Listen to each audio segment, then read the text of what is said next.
Baik, kita mulai ya. Om Swastiastu. Assalamualaikum warahmatullahi wabarakatuh. Salam sejahtera, namo buddhaya, salam kebajikan. Bapak Ibu yang saya hormati, Bapak Senator Arya Widakarna, Bapak Dir, dan teman-teman yang lain yang saya kagumi dan saya hormati. Bahagia sekali kita pada hari ini dalam kesempatan yang berbahagia juga kita bersama-sama dapat berkumpul di sini di tempat yang sangat sederhana ini. Kadang-kadang sederhana aja Pak, ya, tidak ada yang mewah di sini ya. Sangat sederhana ini, tapi bukan berarti dari kesederhanaan ini akan melahirkan satu momentum yang sangat berharga bagi kita semua. Bapak Ibu semua yang saya hormati, dari apa yang saya sampaikan secara tersurat bahwasanya pada hari ini kita bersama-sama dengan ini juga oleh Bapak Senator, Bapak Dir, bersama kami di sini yang mengkoordinasikan berkaitan ataupun terkait dengan bukan isu tetapi antisipatif yang kita akan ambil langkah yang menyangkut adanya satu pengumpulan melalui kotak amal. Oleh sebab itu pada hari ini kita bersama-sama di sini mengantisipatif, mencegah sebelum itu terjadi.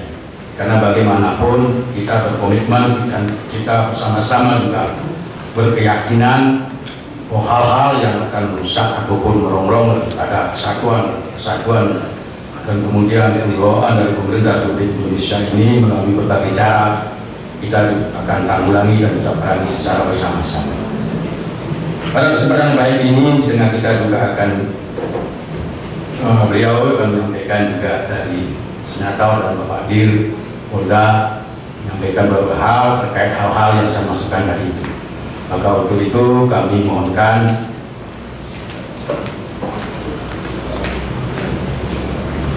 kepada Pak Senator Pak Arya Widakarna untuk menyampaikan beberapa hal berkaitan dengan kotak amal. Untuk itu waktu kami persilakan.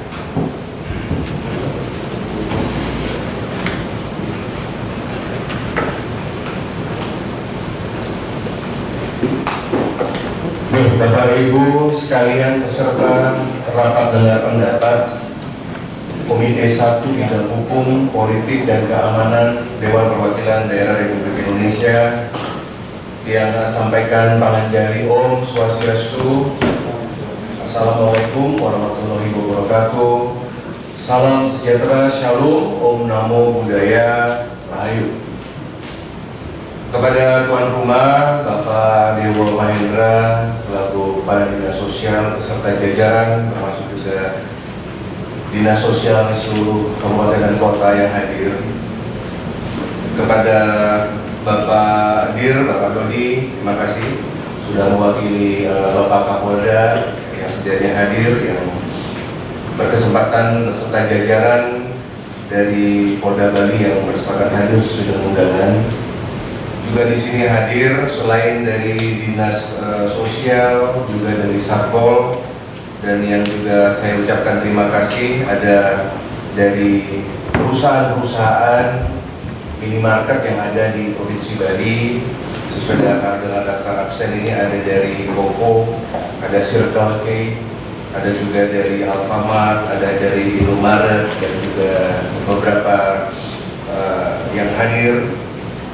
Termasuk juga dari Kementerian Agama ya, ada yang hadir, terima kasih Pak Susma, berkenan hadir pada penghujung tahun ini. Saudara-saudara, sebelum sebentar kita akan mendengarkan dan berdiskusi, dan mudah-mudahan tidak terlalu lama, kami ingin menyampaikan maksud dan tujuan dari pertemuan ini diadakan.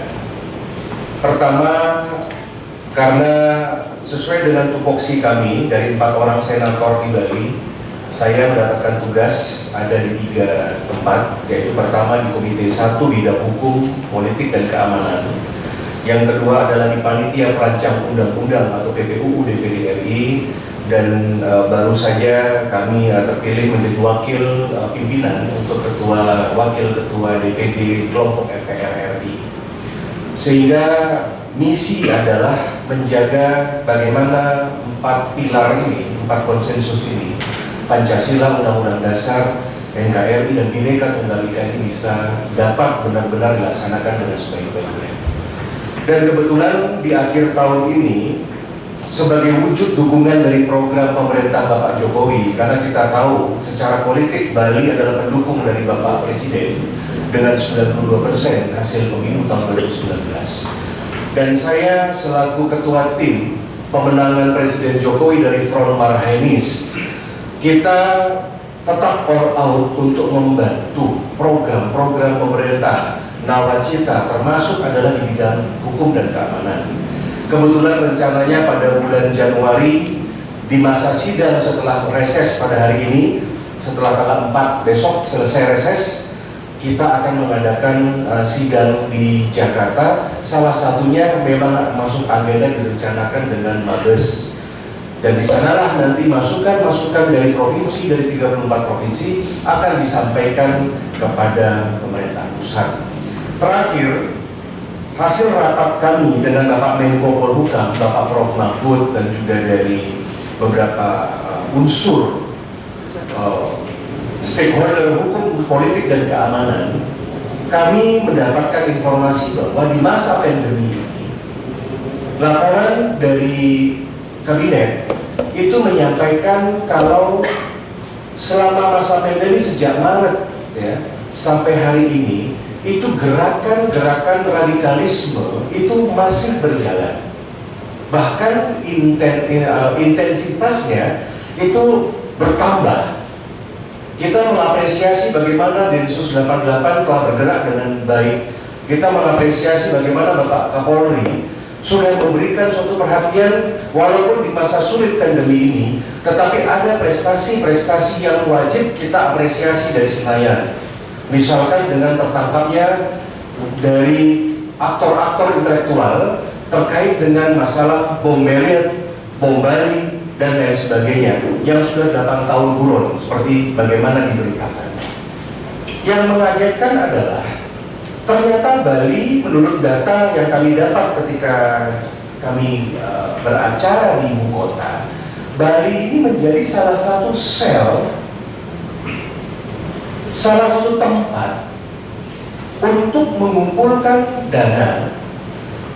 Kalau saya mengutip pernyataan Panglima beberapa waktu yang lalu, di Bali ini terdapat 50 sel tidur yang mungkin ke depan bisa menjadi bagian dari aksi terorisme. Jadi kata Panglima tuh. Nah, sehingga kami merespon, bagaimanapun juga Provinsi Bali sebagai wilayah yang dulu pernah menjadi korban bom Bali 1 dan bom Bali 2. Saya tidak membayangkan, saudara-saudara, kalau seandainya kemarin itu Densus tidak bisa menggagalkan beberapa temuan-temuan seperti aliran dana, termasuk juga alat-alat, termasuk juga tempat-tempat yang dicurigai sebagai sumber atau tempat untuk mematangkan aksi teror ke depan, dan salah satu yang menjadi calon lokasinya adalah Bali. Dan ini juga saya sampaikan ketika kami bertemu dengan Ketua One Team Press, Bapak Wiranto, beberapa waktu lalu. Kita meminta perhatian yang benar untuk Bali, perhatian yang benar-benar fokus. Karena jika seandainya kita agak lalai, fokus kepada pandemi, fokus kepada vaksin, fokus kepada hanya tentang pemulihan pariwisata, tetapi kita agak lalai sedikit terkait dengan masalah terorisme ini. Bayangkan ketika nanti ada bom Bali 3, sudah pasti akan menjadi atensi nasional. Sudah pasti Panglima, Kapolda, repot juga. Maka dari itu saya selaku anggota DPD, sesuai dengan tupoksi dan undang-undang, tujuan kami membantu pemerintah pusat dan selalu Bali disebut-sebut dalam beberapa pertemuan. Maka dari itu pada hari ini nanti kita akan meminta penjelasan dan juga mungkin arahan dari Bapak Dir selaku yang mengepalai wilayah keamanan hukum di Provinsi Bali. Tetapi khususnya kepada saya izinkan saya akan menyampaikan beberapa nasihat, beberapa arahan kami dari DPD kepada para pengusaha. Saudara-saudara, terkait dengan rilis yang disampaikan oleh Mabes, permasalahan tentang di sini ada pernyataan 20.068 kotak amal diduga pendanaan untuk kelompok teroris Jamaah Islamiyah dan lain sebagainya. Itu rilis resmi. Saya tidak masuk ke wilayah konten tentang kotak amal. Tetapi yang perlu kita perhatikan adalah bagaimana agar isu ini tidak menjadi isu sara. Kita mempersilahkan kepada semua agama ya untuk dapat menggali dana sesuai dengan aturan dan perundang-undangan. Maka dari itu kita koordinasi. Tadi saya sempat bicara dengan Bapak Kepala Dinas Pak Dewa, bagaimana sebenarnya prosedur untuk bisa menempatkan kotak-kotak amal di wilayah Provinsi Bali. Ternyata beliau sebentar mungkin akan menjelaskan harus ada izin dan lain sebagainya, termasuk lembaga-lembaga yang ada. Nah, kami memperhatikan memang untuk Provinsi Bali tidak semarak provinsi-provinsi di luar Bali. Sebelum rapat ini pun tim hukum kami sempat datang ke beberapa tempat-tempat, ada ke Circle, ada ke Indomaret, ke Alfamart, ada juga ke Koko, ada ke Delta, macam-macam ya, semua yang ada. Kita memang mendapatkan masukan juga informasi, ternyata memang ada beberapa yang program-program yang sudah ditentukan dari pusat. Tidak seperti yang terjadi di luar Bali yang memang satu minimarket itu ada banyak kotak amal ya. Dan memang sejauh ini untuk kotak amal yang ada di Bali itu terutama hubungan dengan minimarket ini hanya berasal dari satu kelompok agama tertentu saja. Saya periksa dari Hindu nggak ada, saya periksa dari tempat lain tidak ada. Maksudnya tidak ada menempatkan tentang panti asuhan dan lain sebagainya. Kecuali memang ada beberapa supermarket seperti mungkin ada di Tiara Dewata dan lain sebagainya. Maka dari itu saya memberikan satu arahan kepada saudara-saudara. Pertama, ini adalah sama sekali tidak ada hubungan dengan agama. Gerakan dari pemerintah Bapak Jokowi dalam hal keamanan ini murni adalah untuk menyelamatkan bangsa dari aksi terorisme. Kita menyetujui pendapat dari Menteri Agama, kita menyetujui pendapat dari Bapak Menko, termasuk juga dari Kapolri untuk bisa fokus terhadap hal ini. Dan saran dari kami adalah kita harus memotong yang namanya aliran keuangan yang ada. Karena aksi terorisme ini bisa terjadi karena ada sumber sourcing. Seperti kemarin ada temuan di Petamburan 200 kg narkoba. Ternyata kita baru tahu, ternyata gerakan-gerakan front selama ini itu ada juga bisnis ilegalnya. Kita baru tahu, ternyata juga ada rilis di sini, ada tour travel. Ternyata tour travel di salah satu wilayah itu menjadi kedok. Tour travel yang mengirimkan beberapa warga negara Indonesia ke Timur Tengah itu ternyata menjadi kedok pengumpulan dana. Ya, ini kan kita dapatkan, tapi itu terjadi di luar Bali. Yang lainnya adalah kita mendukung sekali seperti merapikan terkait dengan aset negara di Megamendung di Bogor. Ya. Makanya kemarin kita dukung gitu, Kapolri bersikap tegas. Ya, kita akan bereskan itu semua dari pusat. Karena bagaimanapun juga, memang harus bersih di zaman Pak Jokowi 2020, 2021 kita mentargetkan bersih semua. Karena jika tidak, maka ini akan menjadi beban untuk pemerintahan selanjutnya dan selanjutnya. Maka dari itu, sebentar kami mohon mungkin dari Bapak Kepala Dinas atau dari Dinas Sosial untuk memaparkan dulu syarat-syarat secara teknis administrasi dulu. Kira-kira untuk menempatkan kotak ini nanti syarat-syaratnya. Ya, nah nanti kita akan dengar kalau memang nanti ada kopi yang bisa dibagikan. Setelah itu nanti saya akan ke Bapak Dir untuk menyampaikan sekiranya kalau dari pandangan aparat kepolisian kira-kira apa yang harus kita lakukan. Nah jadi mungkin setelah pertemuan ini kalau ada Bapak Ibu sebagai pimpinan-pimpinan yang memiliki ratusan jaringan minimarket dan lain sebagainya, mungkin ada kebijakan secara internal perusahaan bisa untuk kita bersama-sama membantu.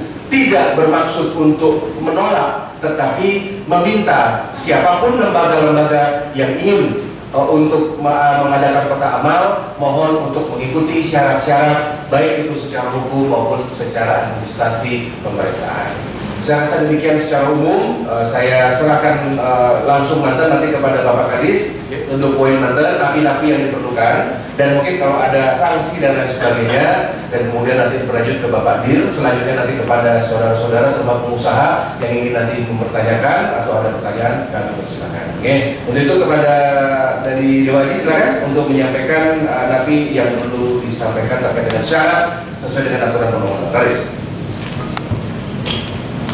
Terima kasih Pak Senator Pak Arya. Karena di apa yang disampaikan tadi memang benar dalam kaitan dengan pengumpulan uang dan barang, ya, itu harus berizin. Harus berizin artinya ada undang-undang yang mengatur, dan ini sudah bukan baru ataupun terbarukan. Ini sudah berlaku dari tahun 61. Undang-Undang Nomor 9 Tahun 61 tentang pengumpulan uang atau barang. Dalam kaitan dengan itu, kami di Dinas Sosial itu tiap tahun itu sudah mengadakan satu sosialisasi, kemudian patroli yang menjadi agenda bersama, dan kemudian juga yang dari pengawasan itu ada koordinator pengawas, juga teman-teman dari Polda juga ikut. Kemudian dari teman dari Pol PP yang instansi terkait lainnya seperti Dinas Perizinan dan Nadiem, dan ketentuan ataupun aturan-aturan terkait dengan pengumpulan uang dan barang ini sudah digariskan ataupun sudah disampaikan dalam sosialisasi tersebut. Kemarin juga mendekati hari Desember ini, sekalian saya laporkan dari apa yang kita baca, kita dengar secara tidak langsung, kami sudah mengantisipasi sebelum pertemuan ini. Kami sudah lakukan satu upaya deteksi dini. Antara lain kami sudah turun ke lapangan, adakan satu patroli. Terima kasih Pak Senator juga dengan tim hukumnya. Kami juga sudah melihat itu, Pak. Jadi juga kepada teman-teman di kabupaten kota untuk melakukan langkah-langkah antisipatif terkait dengan pengumpulan uang dan barang, apalagi yang berkaitan dengan isu yang terjadi, bukan isu aja, ini yang sudah terjadi. Maka dari itu kami juga sudah sampaikan dan kami juga sudah turun bersama teman-teman yang terkait. Di dalam kaitan pengumpulan uang dan barang ini, di samping ada undang-undangnya yang nomor 9 tahun 61, juga ada yang namanya peraturan pemerintahnya. Itu peraturan pemerintah nomor 29 tahun 80 tentang pelaksanaan dari pengumpulan sumbangan. Di dalam kaitan dengan izin yang diberikan, itu ada tiga kewenangan yang berhak memberikan izin. Pertama, itu adalah izin yang antar provinsi, itu adalah Kementerian Sosial. Ya, kemudian kalau izin antar kabupaten itu edarnya itu adalah juga satu provinsi dengan sekian kabupaten, itu dikeluarkan oleh gubernur melalui Dinas Perizinan sekarang ini. Kemudian kalau itu dilaksanakan di kabupaten, dikeluarkan oleh bupati ataupun wali kota. Maka dari itu, apabila mereka itu tidak mendapatkan izin ataupun tidak dalam pengumpulan uang tersebut tidak ada izinnya, maka ada satu sanksi antara lain berupa sanksi itu adalah pidana. Ada bukan kurungan aja Pak, pidana 3 bulan. Izin tersebut adalah diberikan adalah selama 3 bulan dan dapat diperpanjang dengan diperpanjang 1 bulan, kemudian dia lanjutkan lagi. Nah, jadi ketentuannya itu adalah 3 bulan, diperpanjang 1 bulan Pak. Di dalam Undang-Undang Nomor 9 Tahun 61 Pasal 5 Ayat 5-nya berbunyi demikian. Selanjutnya ada satu sanksi untuk yang tidak ada yang membuat kotak ibaratnya, atau yang tidak ada izin kepada amal itu. Kotak-kotaknya, bukan yang menyelenggarakan. Yang menyelenggarakan. Gitu. Kalau kotaknya enggak, yang menyelenggarakan. Maksudnya kalau ada di suatu minimarket, kalau misalkan minimarket itu dia menampung suatu lembaga yang tidak ada izin, akan ada kena sanksi. Iya, lembaganya yang lembaganya. Jadi di lembaganya yang kena itu Pak. Jadi apakah itu lembaganya itu berupa yayasan, apalagi itu tidak ada izinnya, harus ada izinnya. Kemudian dalam kaitan masih dalam landasan hukumnya itu ada Undang-Undang Nomor 11 Tahun 2009 itu tentang kesejahteraan sosial. Mungkin sebentar lagi ada revisi lagi Pak ya. Selanjutnya keputusan Menteri Sosial Republik Indonesia Nomor 01 1995 tentang sumbangan untuk korban bencana, ini bisa kan Pak. Kemudian ada keputusan Menteri Sosial RI Nomor 56 Tahun 96 tentang pelaksanaan pengumpulan sumbangan masyarakat. Itu adalah sebagai landasan hukum. Selanjutnya di dalam jenis pengumpulan sumbangan yang mesti itu berizin di dalam kaitan dengan Undang-Undang Nomor 9. Yang jenis pengumpulan sumbangan itu yang berizin itu adalah apabila mengadakan sebenarnya itu yang mengadakan pertunjukan itu harus ada izin. Mengadakan pertunjukan kalau di kepolisian mungkin dari izin keramaian ya Pak ya, tetapi dalam kaitan dengan mengadakan pertunjukan ini juga harus ada izinnya dalam pengumpulan sumbangannya. Selanjutnya bazar itu sebenarnya apa ada izinnya Pak, karena pengumpulan uang. Selanjutnya penjualan barang secara lelang itu pengumpulan uang harus ada. Kemudian pengedaran list derma, ini pengumpulan uangnya terkait Undang-Undang Nomor 9 Tahun 61. Penjualan stiker sumbangan, kemudian penjualan kupon-kupon sumbangan, penempatan kotak-kotak sumbangan di tempat umum ini Pak, ini tempat umum. Penjualan kartu undangan atau dalam menghadiri suatu pertunjukan dan pengumpulan juga. Pembukaan rekening bank itu cuma harus ada izinnya. Ada satu ketentuan di dalam kaitan pasal 2 ayat 2 Undang-Undang Nomor 9 Tahun 61 ini itu yang menyangkut yang tidak berizin itu kewajiban hukum agama, yang ada kewajibannya hukum agama ada izinnya. Kemudian amal peribadatan yang dilakukan khusus di tempat-tempat ibadah itu tidak perlu ada izinnya. Kemudian dalam kaitan dengan hukum adat atau adat kebiasaan. Selanjutnya dalam lingkungan terbatas hanya kepada para anggota dari suatu organisasi Pak. Saja antar kita di antara teman-teman kita tidak perlu ada izinnya. Kemudian yang berhak menyelenggarakan pengumpulan uang dan barang adalah organisasi kemasyarakatan dengan membuat permohonan. Tuh, organisasi kemasyarakatan dengan membuat permohonan yang memuat antara lain pertama nama dan alamat organisasi pemohon. Selanjutnya akte notaris dan akte pendirian disertai anggaran dasar, anggaran rumah tangga. Dan ini sudah kita sudah irikan dengan dinas perizinan Pak, dan sebagai persyaratan-persyaratannya. Kemudian susunan pengurus kegiatan sosial yang telah dilaksanakan, maksud dan tujuan pengumpulan sumbangan, usaha-usaha yang telah dilaksanakan untuk tujuan tersebut, waktu penyelenggaraan, batas waktu penyelenggaraan, luasnya penyelenggaraan dalam artian wilayah ataupun golongan yang disasar, kemudian cara penyelenggaraan, cara penyalurannya, rencana pelaksanaan proyek dan rencana pembiayaan secara terperinci. Ini harus memuat, baru diproses artinya. Kemudian yang berhak juga menyelenggarakan pengumpulan uang dan barang adalah perkumpulan dengan membuat permohonan yang memuat sama nama dan alamat perkumpulan, waktu pendirian, susunan pengurus, fotokopi KTP pengurus, kegiatan sosial yang telah dilaksanakan, maksud dan tujuan pengumpulan sumbangan, usaha-usaha yang telah dilaksanakan untuk tujuan tersebut, kemudian waktu penyelenggaraan, batas waktu penyelenggaraan, luasnya penyelenggaraan, cara penyelenggaraan, cara penyalurannya, rencana proyek dan rencana pembiayaan secara terperinci. Ini yang berhak menyelenggarakan PUB itu ada 2 organisasi kemasyarakatan, kemudian perkumpulan juga boleh dengan memuat permohonan seperti yang saya masukkan tadi. Selanjutnya tadi sudah saya sampaikan, pejabat yang berhak memberikan izin itu ada 3 seperti saya katakan tadi, ada Menteri Sosial, ada Gubernur, ada Bupati. Jadi yang pertama, pejabat yang memberikan izin itu Menteri Sosial untuk menyelenggarakan pengumpulan sumbangan ya, meliputi seluruh wilayah Indonesia. Kemudian melebihi 1 wilayah provinsi dari Menteri Sosial. Kemudian 1 provinsi tetapi pemohon berkedudukan di provinsi lain dari Menteri Sosial. Yang kedua, yang memberi izin itu adalah Gubernur untuk yang menyelenggarakan pengumpulan sumbangan yang meliputi seluruh wilayah provinsi yang bersangkutan, seluruh wilayah provinsi, kemudian melebihi dari 1 wilayah kabupaten ataupun kota media.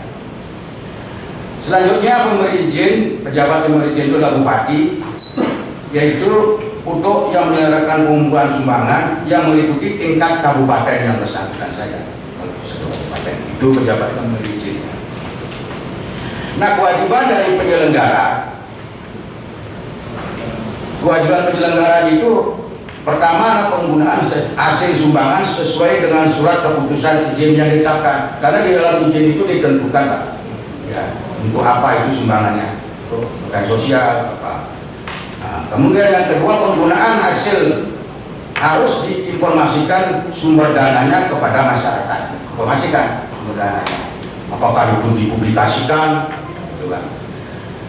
Kemudian hasil sumbangan tidak digunakan untuk CSR pencitraan organisasi dan biaya promosi program. Tidak boleh ya hasil sumbangan untuk CSR-nya. Ya. Selanjutnya, izin pengumpulan uang dan barang diberikan untuk jangka waktu seperti saya katakan tadi selama-lamanya 3 bulan. Izinnya itu diberikan selama-lamanya 3 bulan. Apabila dianggap perlu, izin dapat diperpanjang selama 1 bulan. Setelah itu perpanjang 1 bulan, dia harus mengajukan izin lagi, Pak. Ya. Yang kelima, laporan hasil pengumpulan sumbangan diberikan oleh penyelenggara. Yang mendapatkan izin itu harus memberikan laporan pengumpulan sumbangannya diberikan oleh penyelenggara kepada pejabat pemberi izin. Dalam hal ini, siapa yang memberikan izin? Apakah Menteri Sosial melalui melalui Kemensosnya nanti? Apakah di Gubernur melalui dinas perizinnya, Pak? Itu dia harus memberikan laporan, berikan pengumpulan sumbangan diberikan oleh penyelenggara kepada pejabat pemberi izin selambat-lambatnya dalam jangka waktu 2 bulan. 2 bulan. Sedangkan laporan penggunaan hasil sumbangan diberikan sesuai dengan petunjuk dari pejabat pemberi izin. Pejabat pemberi izin itu siapa yang memberikan izin? Kalau Gubernur melalui dinas perizinan di sana dan petunjuknya. Yang bersangkutan selama-lamanya dalam jangka waktu 4 bulan terhitung setelah tanggal berakhirnya usaha pengumpulan sumbangan, setelah berakhirnya. Selanjutnya dalam kaitan dengan sanksi seperti yang katakan tadi sepintas, bahwasanya sanksi itu ada. Sekali lagi bahwasanya ada sanksi dalam Undang-Undang Nomor 9 tahun 61 itu. Pertama, pelanggaran penyelenggaraan PUB dapat dikenakan sanksi administrasi berupa pencabutan izin. Itu dulu sanksi administrasinya pencabutan izin, menyita sarana hasil pengumpulan uang dan barang, dan tidak diberikan izin lagi yang tidak sesuai dengan undang-undang. Tidak diberikan izin lagi. Yang kedua, penyelenggaraan pengumpulan uang dan barang yang tidak berizin dikenakan sanksi pidana sesuai dengan Undang-Undang Nomor 9 tahun 61. Jadi dalam undang-undang tersebut ada sanksi pidananya 3 bulan. Itu sanksi pidananya. Bapak Ibu semuanya yang saya hormati, dalam kaitan dengan pengumpulan uang dan barang ini, sekali lagi kami dalam kaitan di dinas sosial berdasarkan juga petunjuk dari Kementerian Sosial bersama teman-teman baik dari Polda, melalui Polwas, kemudian dari Perizinan dan teman dari ODP dan instansi yang terkait lainnya. Itu tiap tahun kami juga melaksanakan satu kegiatan seperti yang terkait tadi, pengawasan, kemudian patroli dan sosialisasi. Akan tetapi kami tidak ada intinya bagi ya kan ada yang tidak berizin dan kami mendengar ataupun mendapat masukan, kami datangi dan kami berikan satu petunjuk dan kami layani bagaimana syarat, bagaimana nantinya barangnya. Nah, terkait dengan apa yang seperti disampaikan pada amal ini, sampai dengan hari ini mudah-mudahan, tetapi kita juga tetap mengantisipasi Pak Senator, mengantisipasi karena pintu masuk kan itu sekarang ya, pintu cara masuk kan berbagai cara. Kalau memang ada pola-pola yang agak abu-abu, di sana dia masuk. Ini tetap kami juga akan ketatkan dan diperketat bersama teman-teman. Kita bersama-sama di sini karena kami juga kemarin ada beberapa hal yang pasti kami itu turun Pak ya, kami turun ya, misalkan Kota Amal, mohon maaf kita tidak ada berbau sara ya, sekali lagi tidak ada, tapi kita melihat bahwa ini untuk mencegah bersama-sama kita mencegah. Saya sampaikan juga kepada teman-teman yang di GTB. Ini kita terbuka aja terus terang ya, terus terang ini daripada nanti terus gelap Pak Senator ya. Kan lebih baik terus terang ya.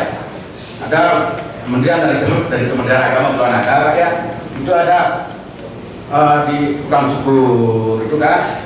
Memang apa ini? Nah saya juga tanya, kalau itu dari wilayah lain, provinsi lain, ini mohon maaf saya sudah ingatkan. Ini izin berlakunya di mana? Ini kan seperti saya katakan tadi, apakah itu dari pengumpulan uangnya itu apakah itu dari Kementerian Agamanya pusat kan begitu ya, Kementerian Agama pusat, apakah itu dari Kemensos itu. Ini biar jelas izin edarnya aja, jadi biar tidak nanti kami menyalahi itu kan, dan kami tidak dibilang tidak melakukan satu langkah upaya. Kalau tidak diingatkan salah lagi kan. Nah itu sudah juga teman-teman sudah sampaikan ini baik secara bersama-sama maupun secara tidak langsung, dan melihat itu karena ini bukan hal yang baru atau terbarukan seperti saya katakan tadi. Trennya sekarang begini, mohon maaf, tren orang itu begitu. Saya jelas setuju, sangat sejalan pemikiran. Dari mana dia bisa melakukan satu gerakan kalau tidak ada biaya? Itu logikanya. Nah, cara, upaya, langkah yang dilakukan. Nah, kita tidak mengarah pada hal-hal nantinya itu itu mengarah kepada syarat tidak. Tapi kalau ini sudah berkaitan, apalagi kemarin, maka dari itu saya mohon maaf sebelum pertemuan ini, begitu saya baca secara pribadi dan selaku saya kepala dinas, begitu saya baca mendengar baik di media cetak, di elektronik, begitu saya perintahkan kepala bidang saya satu secara tersurat dan secara tersirat untuk melakukan langkah tersebut. Kebetulan hadir kepala bidang saya, ya Pak Parmi ya, itu kepala bidangnya. Jadi ini dan kemudian dikontrol terus ke lapangan. Jadi kami juga sekarang dalam pertemuan kali ini saya berterima kasih, mengapresiasi, bersyukur. Jadi mempertegas apa yang saya sampaikan itu, mempertegas apa yang sudah saya lakukan. Makasih, karena bagaimanapun kita tidak boleh lengah. Karena pintu-pintu masuk, cara-cara masuk, ya kan, ya demikian. Jangankan yang namanya begitu, aksi kejahatan pun masuknya bisa melalui begini Pak. Ya, maka dari itu kalau saya sendiri di sini pemerintah, saya kira sangat terbatas. Tapi mohon dibantulah sekarang dari teman-teman yang lain mungkin mendengar kita bersama-sama. Tapi bukan berarti langsung kita mengambil satu tindakan tidak. Kalau itu yang namanya pengumpulan karena ketidaktahuan mereka, ya kita beritahu Pak, ya kan. Tapi kalau dia sudah tahu tapi tidak melakukan, ya kita wajar berikan peringatan tertulis. Kalau sudah tidak dilakukan lagi ada sanksi. Jadi itu aja yang bisa saya sampaikan Pak Senator, Pak Dir, Ya, kurang lebihnya saya mohon maaf apabila ada hal-hal yang kurang berkenan atau ada masih kurang. Jadi sekiranya lebih banyak ataupun lebih intent kita nanti didiskusi boleh lah. Terima kasih. Saya ini dengan Bang Sandi. Om Sandi Sandi Sandi Om. Sukses. Saudara-saudara, sebelum kita mendengar pemaparan dari Polda Bali, dapat juga kami sampaikan artinya masukan dari Bapak Kepala Dinas tadi, dan tolong staf ahli yang dicatat nanti dari Kementerian Agama. Nanti kita dari DPD dan Kemenak kita sama-sama membina lembaga-lembaga umat yang ada di Bali. Jadi nanti dia minta seluruh kontak dari yayasan-yayasan seluruh agama yang ada di Bali, Selamat, baik itu pondok pesantren, baik itu ada seminari, apapun lah pokoknya. Nanti kami akan bantu Pak Kadis, kita akan sosialisasikan mengenai syarat-syarat itu tadi. Jadi pertama kita mengayomi, wajar ada yayasan, memang mereka menghimpun dana itu karena ada undang-undangnya sendiri, itu hal yang biasa. Dan cuman yang perlu kita dorong adalah bukan curiga, tetapi ayo lebih kepada menaati peraturan dan undang-undangan dengan ada izin-izin. Bisa jadi penempatan itu karena tidak tahu seperti itu. Maka dari itu nanti Pak Kemenak, mohon nanti setelah tahun baru yang minta semua data kontak dari seluruh yayasan-yayasan yang berbau agama di seluruh Bali dari 6 agama, kita bantu akan sosialisasikan. Ya nanti mungkin kita akan gandeng organisasi seperti NU kan begitu akan kita gandeng organisasi keumatan Parisade, Muhammadiyah, dari teman-teman dari Nasrani. Jadi dalam artian fungsi kami adalah meredam sebenarnya. Memang di tingkat nasional kan seperti kemarin rilis terakhir dari Mabes termasuk juga dari BNPT itu kan tanggal 20 Desember itu kan ternyata informasi dari kotak amal ini dari kenapa bisa ada pendanaan justru didapat ketika diinvestigasi yang namanya buron selama 18 tahun korban yang pelaku bom Bali, yaitu teroris yang pertama Zulkarnain. Ini kan berita kemarin nih, beliaulah yang menyampaikan. Nah jadi menurut dari Mabes seperti itu, dan kami dari DPD tentu ya harus kita lanjuti, kita full support ini semua ya.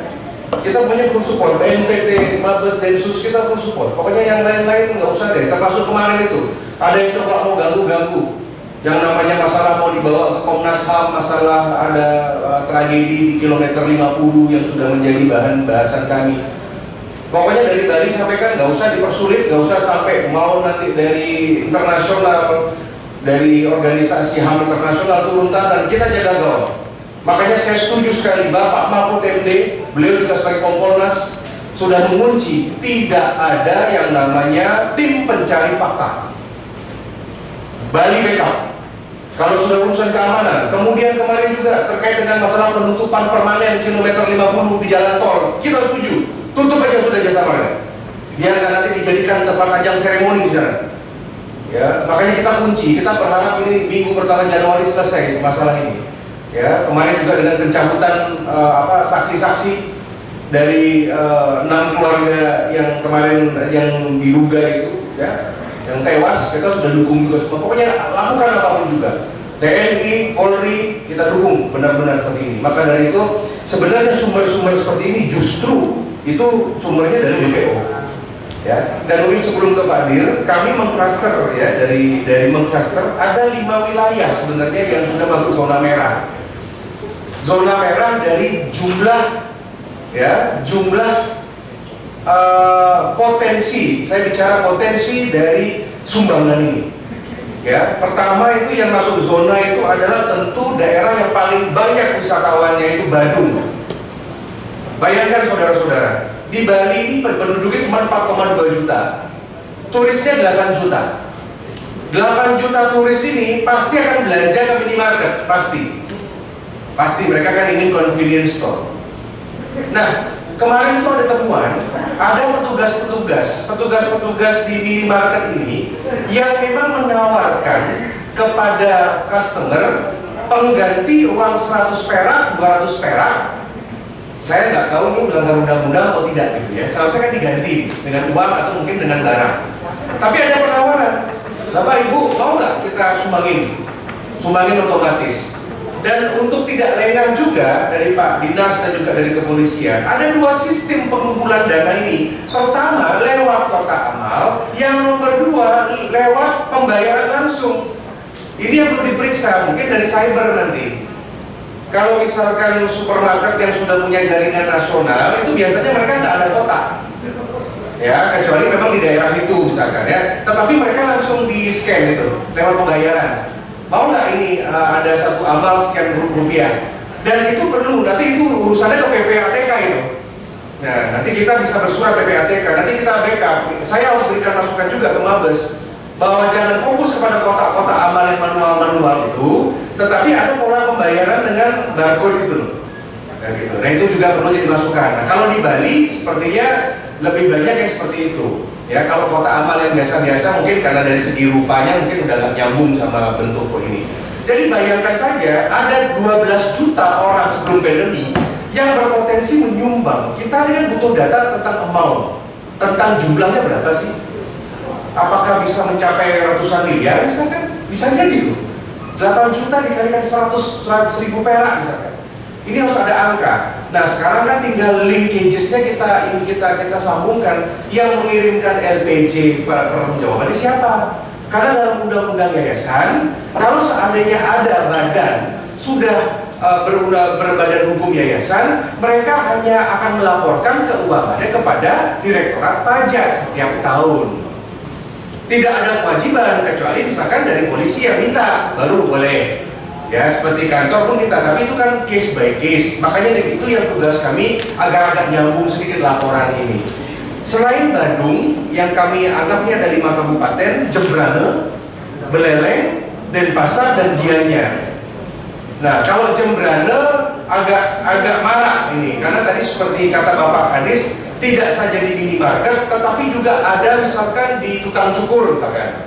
Ada juga mungkin di warung-warung yang biasa, itu mungkin harus terdeteksi juga oleh Satpol PP maupun juga oleh aparat juga.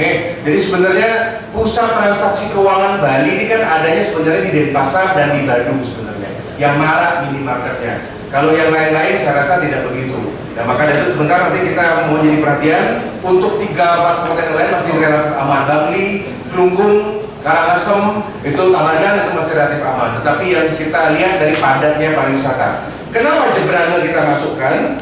Karena Jembrane ini adalah jalur. Jembrane ini jalur seberang.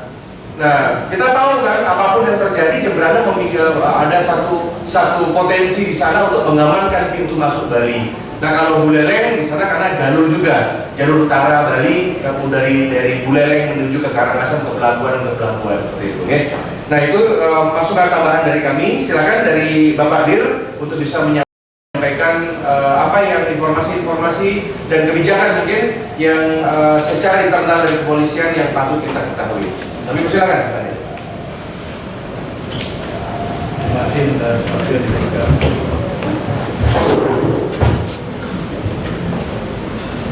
Om Swastiastu. Assalamualaikum warahmatullahi wabarakatuh. Selamat siang, salam kebajikan, namo buddhaya. Yang terhormat Bapak Senakal DPD RRI Komisi 1 hadir pada kesempatan ini. Terima kasih.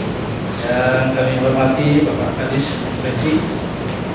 Izinkanlah kami menyampaikan permohonan maaf dari Bapak Kapolda sehubungan hari ini juga secara berturut-turut kami menerima kunjungan dari BPK untuk uji tertib beberapa polda yang menjadi sampel di akhir tahun di dalam pengembangan dan penanganan.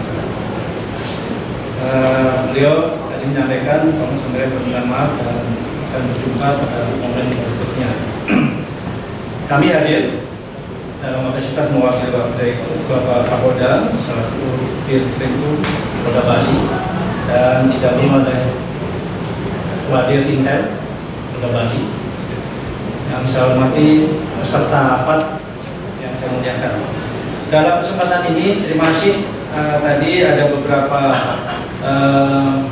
penyampaian presentasi dari Bapak Kadis provinsi maupun senator, kami akan catat dan kami akan tindak lanjuti sebagaimana apa yang tadi disampaikan. Dari Polri, sebagaimana yang dirilis pada tanggal 18 Desember oleh Humas Polri, bahwa benar telah dilakukan penyelidikan terkait dengan adanya pendanaan oleh kelompok jaringan Islamiyah, jaringan teroris melalui Kota Amal. Namun demikian, penyelidikan tidak terbatas dari Kota Amal. Tadi sudah disampaikan bahwa mungkin potensi yang lainnya kaitannya dengan sistem pembayaran. Jadi di dalam perkembangan tren kejahatan itu bagian daripada pengembangan penyelidikan. Memang kami belum menyampaikan karena sudah dilakukan penyisiran terkait dengan potensi-potensi pengelolaan anggaran atau pengelolaan dana dari kelompok JI. Dan sudah dari awal di dalam pengembangan transnational crime terrorism itu berkolaborasi dengan PPATK untuk mendeteksi aliran dana, dan Polri dalam hal ini bersama stakeholder telah melakukan upaya-upaya itu. Nanti akan dilaporkan atau disampaikan langsung dari Mabes, karena dalam operasi terorisme itu kendali pusat, ya, dalam artian memang ditangani oleh Satgas Densus 88 di Barreskrim. Nah, kami di jalan wilayah sebagai fungsi teritorial dan pendukung untuk membantu di dalam melakukan upaya-upaya pengungkapan. Namun demikian, apa yang tadi disampaikan bahwa bagaimana sikap Polri menghadapi situasi ini untuk wilayah Bali, Polda Bali, wilayah Bali dan sekitarnya. Ada 3 langkah yang sudah direkomendasi, diantaranya preventif.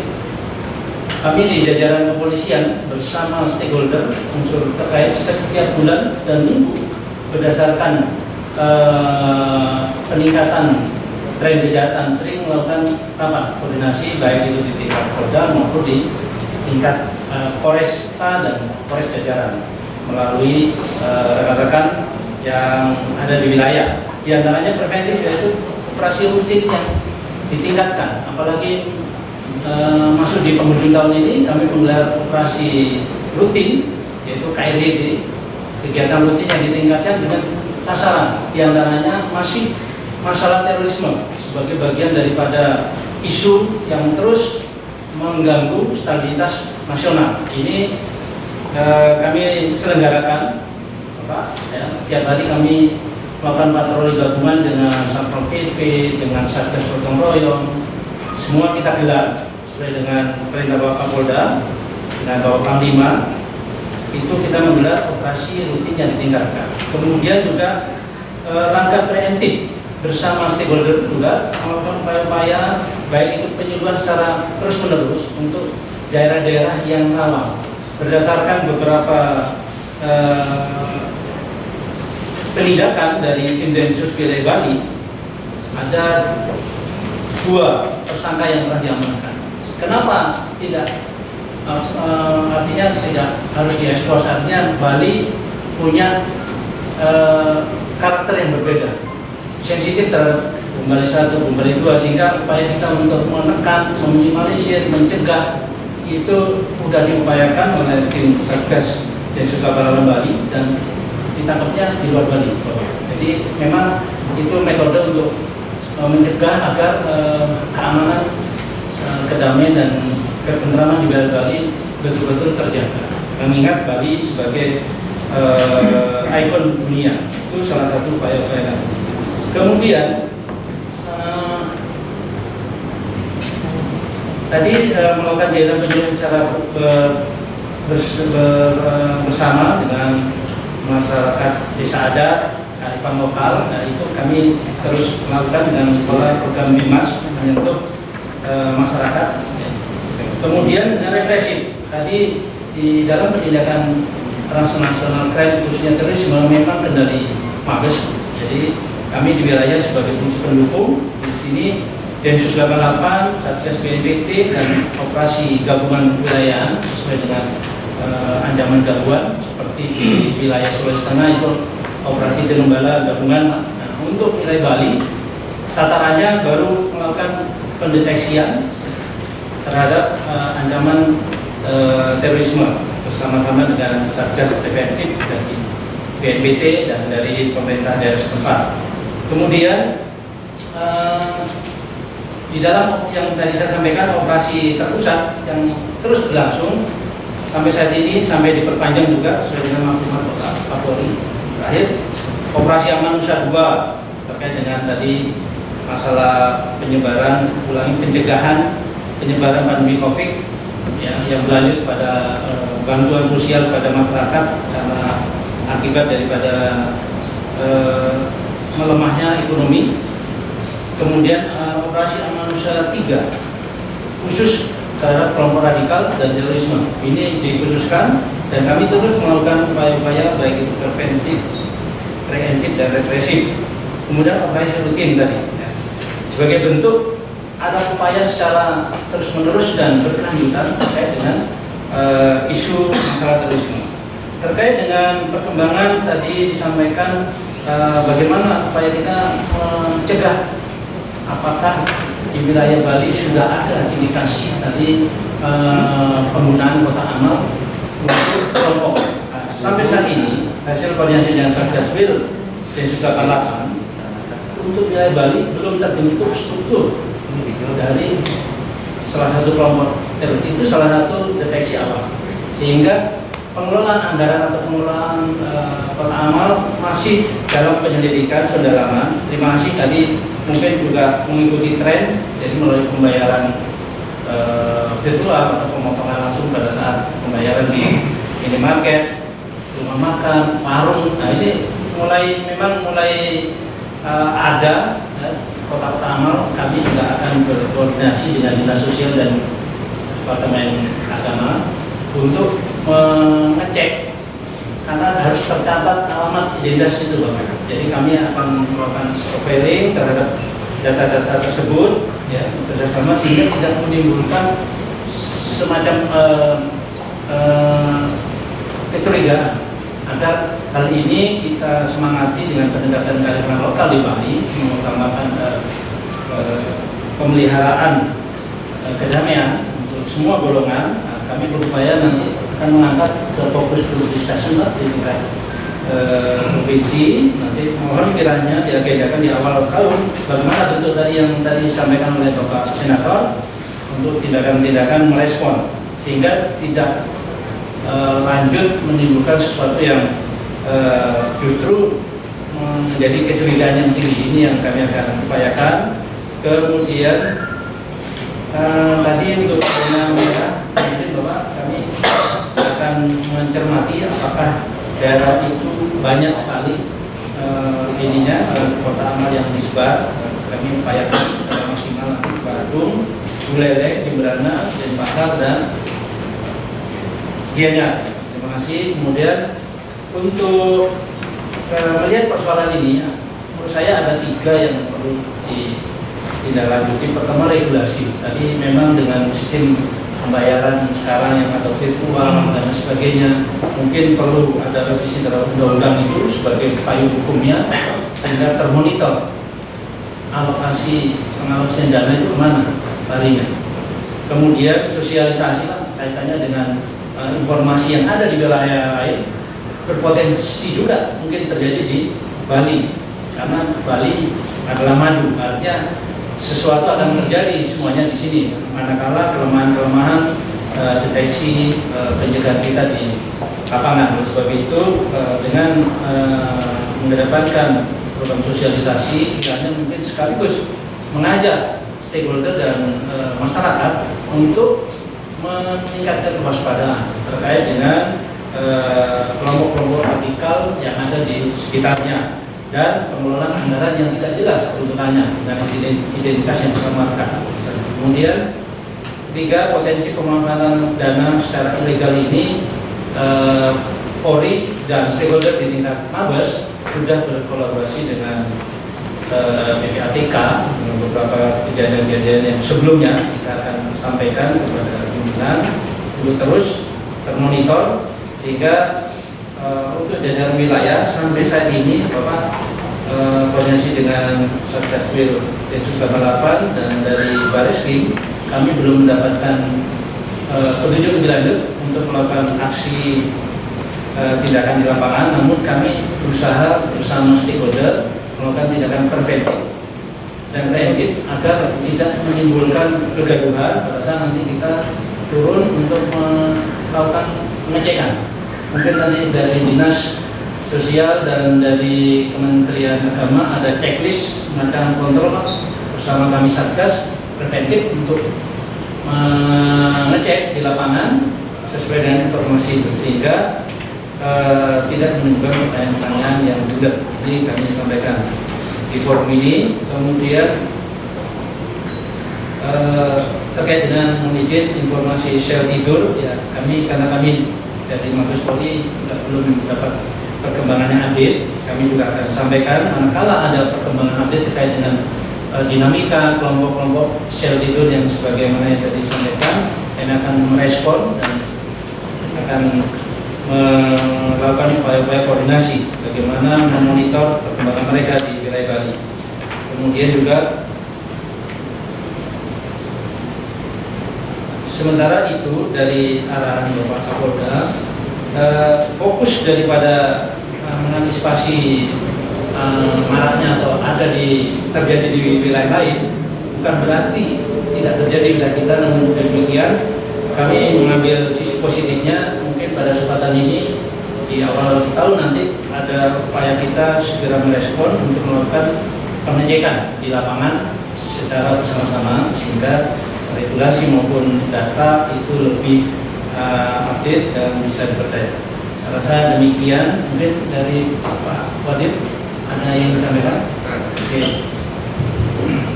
Om Swastiastu. Assalamualaikum warahmatullahi wabarakatuh. Salam sejahtera buat kita semua. Yang saya hormati Bapak Senator DPD MPR RI, Bapak Kepala Dinas, Bapak Dirkrim Polda Bali dan para hadirin sekalian. Saya hanya sedikit menambahkan. Yang pertama terkait dengan adanya sel tidur di wilayah Bali. Untuk konfirmasinya kami belum dapat kepastian, namun memang tim dari Mabes Polri yang ada di sini sudah lama sudah memonitor itu. Yang kedua, kalau tadi disampaikan oleh Bapak Senator terkait dengan zona merah potensi sumbangan adalah Badung, Buleleng, Tabanan, Gianyar, dan Jembrana. Saya akan menyaksikan adalah Gianyar. Kenapa? Jalur dari kelompok-kelompok Muslim yang merupakan simpatisan kelompok radikal, kelompok-kelompok istilahnya jemaah kompor yang ada, yang jemaah tabligh. Kalau dari Jawa dia datang dari Jembrana masuk Tabanan ke Buleleng, ya itu jalurnya. Tapi kalau dari NTB hanya sampai di Karangasem, bukan ke Gianyar, bukan ke Bangli, Karangasem. Dari Karangasem dia bisa ke Buleleng atau ke Denpasar. Denpasarnya di mana? Di wilayah Monamani. Mohon izin, kalau yang terdaftar di kami, kotak-kotak amal yang resmi dan tercatat melalui dinas sosial ada. Tapi tadi disampaikan oleh Bapak Kepala Dinas, bagaimana yang di tukang cukur, bagaimana yang di dagang bakso, ada kotak-kotak itu. Tapi Astunggal, alhamdulillah kami sudah menyisir di beberapa wilayah. Kami mengambil random sampling. Saat ini masih semua jelas. Oh, kotak ini dari Yayasan Anu, kita cek ke yayasannya, iya ada, rutin dia menyetorkan anggaran itu ke sana. Hanya yang perlu dipahami, selain kotak-kotak amal semacam ini, ada juga kotak amal melalui online. Sering pada saat kami rapat dengan Binda Bali, kami meminta untuk dihadirkan dari Dinas Kominfo. Inilah yang untuk membendung semacam ini. Hal-hal terkait berita-berita atau ajakan-ajakan, seruan-seruan untuk ayo kita menyumbang, ayo kita begini, ayo kita begitu. Bahkan ada yang secara terang-terangan, mari kita menyumbang, mari kita mendonasikan untuk perjuangan Muslim di Palestina. Kenapa jadi di Palestina? Yang di sini sudah banyak yang kelaparan, kenapa harus di Palestina? Hal-hal ini yang mungkin perlu sebagai masukan kepada Bapak Senator. Kami di wilayah hanya bisa membendung yang ada di wilayah kami. Tapi bagaimana dengan wilayah di luar? Yang ketiga, terkait tadi dengan, kembali lagi saya sampaikan masalah sel-sel itu. Secara nyata, kelompok-kelompok radikal di Bali tidak ada secara nyata. Tapi secara paham, ada. Simpatisan banyak di sini. Ini yang harus kita waspadai bersama. Dari 5 wilayah yang tadi disampaikan oleh Bapak Senator, saya yang agak ragu adalah Gianyar, dan yang tidak masuk adalah wilayah Karangasem. Kenapa wilayah itu? Itulah jalur dari kelompok-kelompok yang agak radikal di situ, kelompok-kelompok dari luar yang menamakan kelompok-kelompok tertentu. Saya kira itu tambahan dari saya. Terima kasih. Selamat siang. Baik ya, dari Bapak Kombes, Bapak Budi Ramawan sudah luar biasa dari menyampaikan, dan kita akan bersinergi, dan juga dari Pak Dwi ya, dari Wakil Interakam. Kenapa kita masukkan Gianyar itu karena ada potensi di tempat-tempat wisata, dan kita juga harus paham bahwa sepertinya ada semacam kamuflase ya, itu di Ubud, daerah Ubud semua. Memang dari informasi saya tempoh hari sempat sampaikan ke Danrem, itu sepertinya beberapa waktu yang lalu itu ada camp-camp pelatihan itu di salah satu di dekat-dekat Pancasari. Itu sudah kami sampaikan di sana, mungkin juga dari Pak Intel udah paham. Yang nomor 2 ada basis ex-HTI. Itu kalau tadi disebut datangnya ke Monang Maning, mungkin informasi terbaru itu ada di Cokroaminoto. Itu ada seperti itu. Dan ada juga kemarin mungkin Pak Dir sebelumnya beberapa tahun lalu kalau nggak salah itu ada yang dari menghadap saya juga dari Direkam waktu itu ya, yang menyampaikan bahwa di Bali ini ada 60 perguruan tinggi yang dimana mereka dulunya memiliki UKM-UKM yang berafiliasi sama gerakan radikal. Nah, justru dilaporkan, kita tahu. Nah, makanya ada juga salah satu sekolah ya tempo hari itu yang sempat mengeluarkan isu tentang satu desa dengan ada satu ide dengan desa dengan agama tertentu seperti itu sudah antisipasi. Maka dari itu nanti suplai informasi ini kita akan sampaikan. Nanti kalau ada data-data dari pusat, kami akan sampaikan ke Polda Bali. Seperti kemarin saya sudah sampaikan ke tembusan Pak Kapolda terkait dengan temuan ada masyarakat yang melapor ketika ada seorang tokoh yang sudah ditangkap sekarang di Jakarta yang karena kasus di Megamendung dan juga kerumunan. Itu kan ada yang di Singaraja ya, yang merupakan simpatisan, benar kata Pak tadi. Itu di Singaraja ada, itu dibuatnya di Facebook itu, dimuatnya nyata, walaupun memang tidak ada pelanggaran undang-undang ITE, tetapi simpatisan ini seperti teori yang dari mantan teroris ini kan mengatakan mereka awalnya simpatisan, kemudian masuk ke ormas, kemudian jadi teroris pun belum tentu pengantin. Nah ini dia masalahnya. Karena kita jangan sampai terjadi kejadian Poso, kejadian Surabaya, bom Bali dan lain sebagainya. Jadi saya meminta, karena di sini banyak teman-teman wartawan, saya meminta bahwa apa yang dilakukan oleh pemerintah Bapak Presiden Joko Widodo ini adalah tidak ada kaitan dengan SARA, tidak ada kriminalisasi siapapun. Ini murni untuk keselamatan bangsa dan negara kita. Ya, maka dari itu di Bali nanti kita akan komunikasi dan juga kami kalau nanti ada data yang lengkap, kami juga akan sampaikan ke Pak Dir dan juga ke Interakam. Mudah-mudahan ini bisa kita selesaikan. Dan cuman nanti masukan saya ke pusat bagus sekali. Tadi ada yang ke Kementerian Informatika. Ya, karena hanya yang bisa melarang atau menjam itu, memban itu adalah dari kementerian. Cuman sekarang pertanyaannya, saya paham seperti misalkan bapak-bapak yang hadir dari minimarket. Bapak-bapak kan hanya melaksanakan tugas dari pusat kan begitu. Karena saya pernah berkunjung ke beberapa kantor mereka. Ini sepertinya seperti memang harus urusan dari Mabes sepertinya. Karena mengenai masalah kebijakan sumbangan melalui online ini, kan segala sesuatunya kebijakan pusat. Kecuali misalkan minimarket yang ada di Bali, mereka menampung kotak dari lembaga di Bali. Nah itu tupoksi wilayah kami. Tetapi kalau sudah urusan pusat, saya rasa itu perlu diperiksa. Jangan sampai seperti kemarin, itu yang menjadi viral, itu kan ada salah satu perusahaan pengiriman surat. Ada perusahaan pengiriman surat yang waktu itu mengundang salah satu yang tokoh yang dianggap radikal yang suka menjelek-jelekkan Bapak Presiden.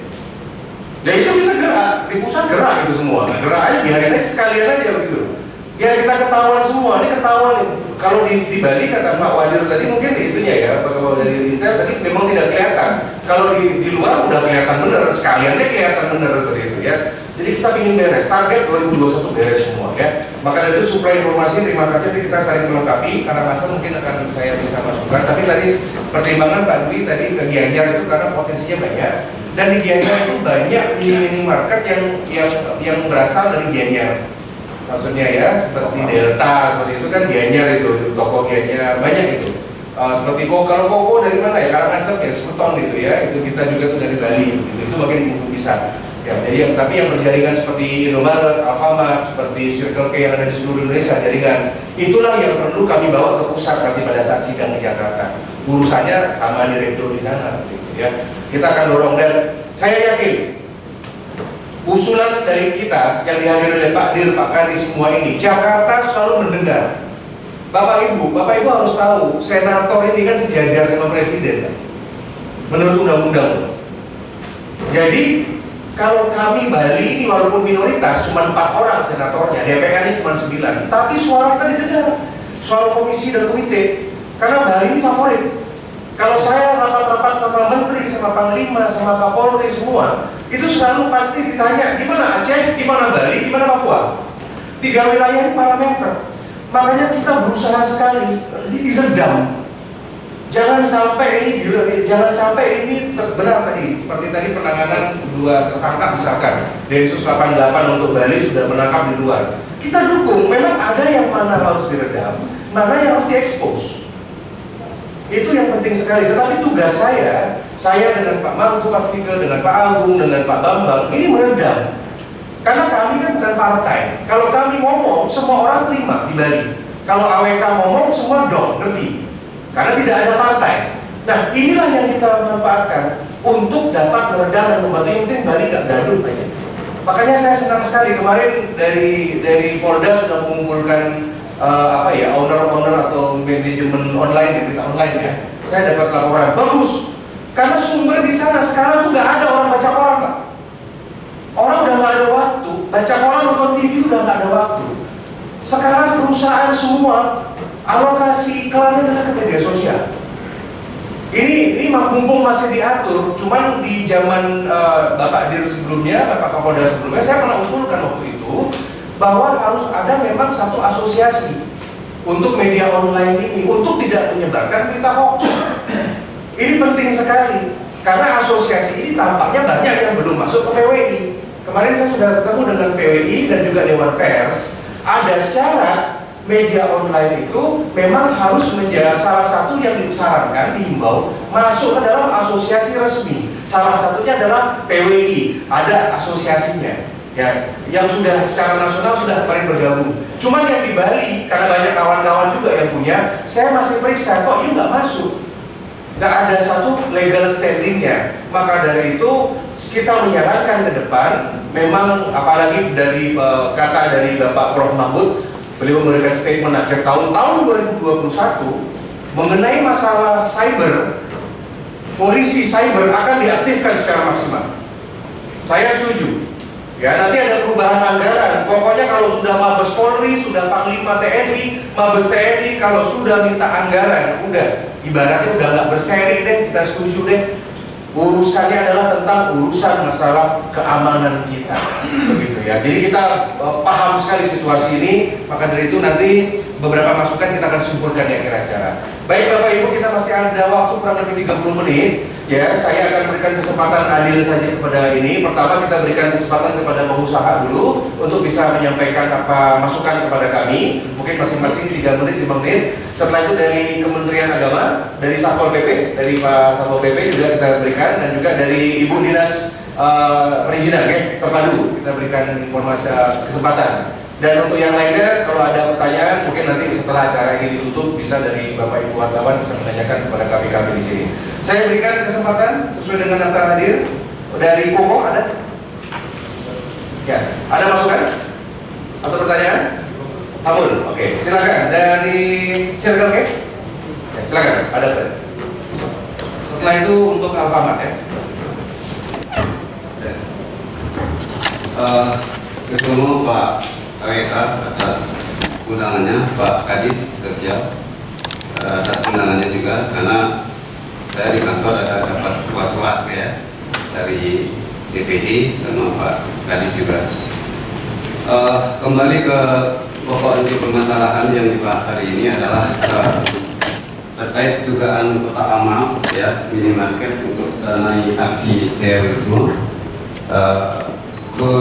Saya sampaikan kami dari minimarket khususnya Asia Coffee ya, benar apa yang seperti yang dibilang tadi Pak AWK adalah adanya donasi Pak ya, donasi ya yang sudah dilakukan lewat sistem ya, sistem kami di toko, tetapi kita kemana donasi itu dibawa, itu arahnya jelas sekali ya. Terakhir cuma di 2020 ini sudah tidak ada, 2019 kami ada donasi itu kita bawa ke Yayasan Peredaran Catatan, bukti dokumentasinya jelas Pak ya, jelas sekali. Karena seperti yang dibilang tadi, kalau memang adanya audit kami setuju, kami yang pertama setuju Pak, dan kami harapkan yang begitu Pak, adanya audit ya, baik di internal maupun eksternal, kemana arah uang itu. Nah, karena kembali lagi berapa besarnya donasi itu. Nah, terakhir kami bisa mengumpulkan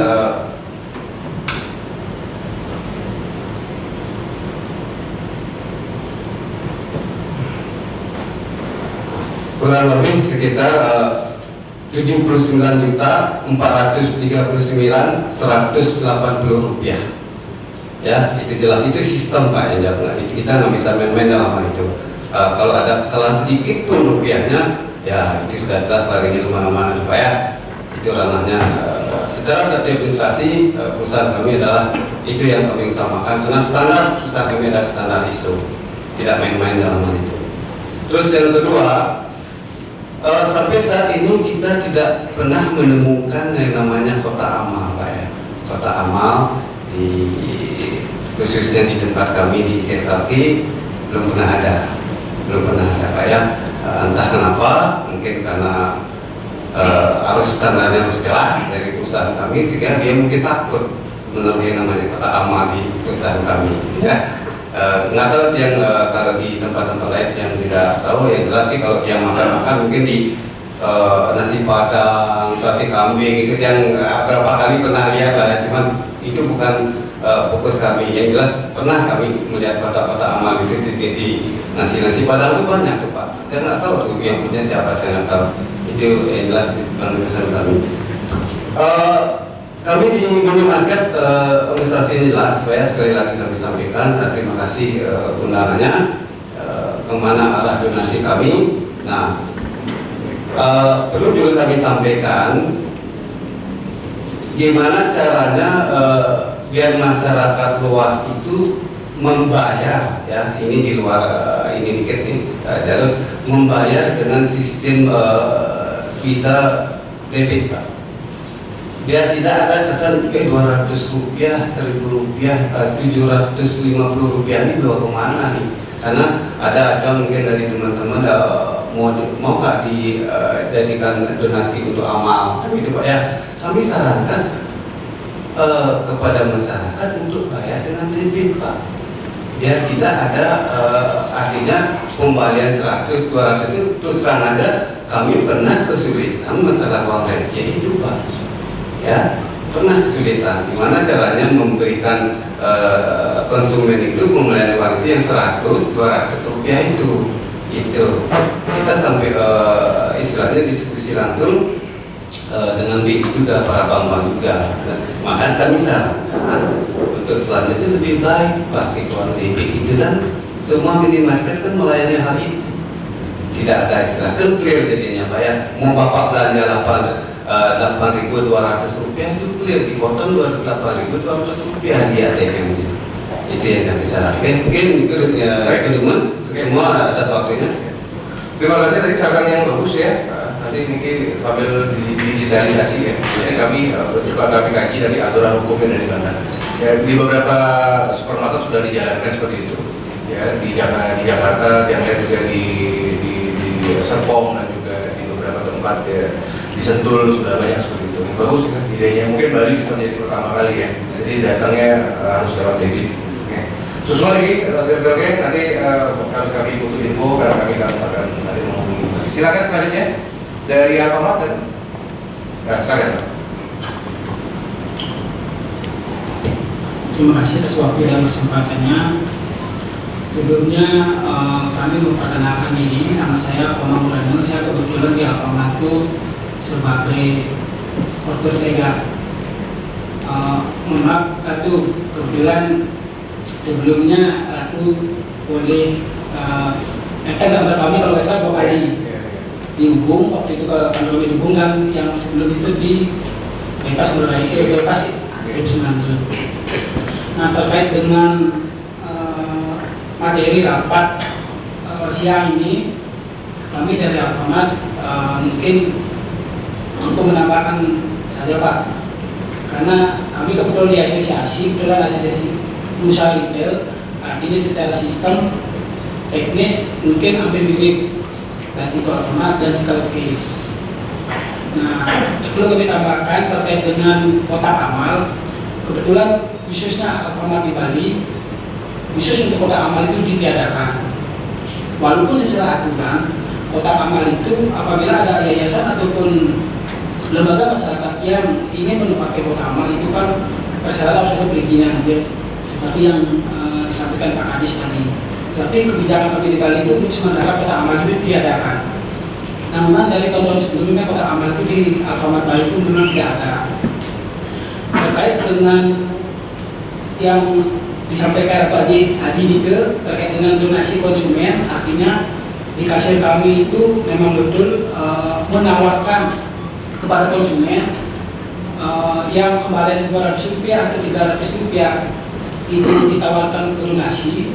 Nah, itu perlu kami sampaikan dan bisa kami pertanggungjawabkan, karena ini kayaknya sebenarnya uang itu kan 200 rupiah atau 300 rupiah itu kan susah untuk pengembalian. Kalau kami tidak kembalikan, itu biasanya kami ditegur oleh BI.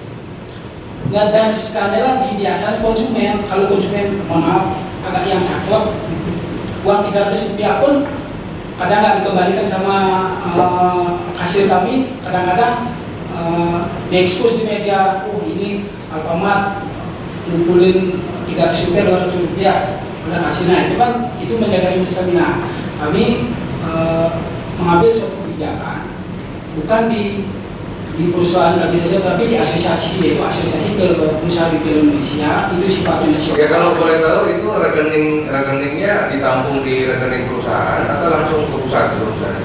Iya Pak, itu bos sampaikan. Artinya itu di keputusan di asosiasi kami bahwa uang konsumen itu bisa didonasikan, itu pun atas izin dari Kementerian Sosial.